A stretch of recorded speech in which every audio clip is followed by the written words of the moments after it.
the Florodora.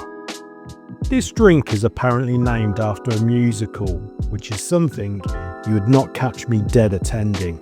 I'd rather go to a folk music weekender, which is saying something, living off lentils and pea shoots and drinking nettle tea.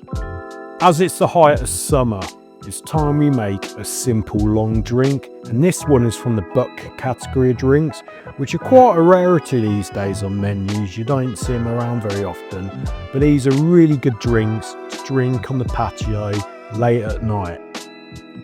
The ingredient lineup: gin, framboise, which is a raspberry liqueur. You can also use a raspberry syrup in its place. Fresh lime juice and a ginger beer.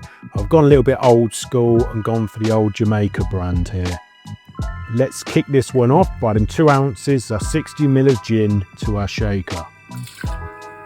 Roll this up with 3/4 of an ounce, that's 22.5 ml of our framboise.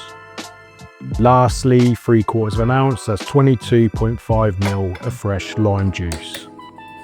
We want to add some ice to our shaker and shake this for around 10 to 15 seconds. History wise, this drink was named after a comedy musical from 1899, which is famous for the dancing Floradora girls, who I'm assuming likes to smash a couple of these down after a show. Then add ice to a Collins glass, and I'm going to troll you in European style by using a tongue to put the ice into the glass. Then I'm going to add 1 ounce, that's 30 ml of ginger beer to the glass. Double strain the contents of our tin. Add another ounce, that's 30 ml of ginger beer. Then I'm going to give this a stir. Garnish with a lime wheel. The taste test. This is decent. It evolves neatly. First you get the raspberry and the lime hits you. Then it branches off into this fiery sweetness of the ginger beer. Then the gin appears right at the end. This is effective, cheerful, simple, and bringing back an old style of drinks. Bucks are basically where you add a ginger beer to lengthen the cocktail.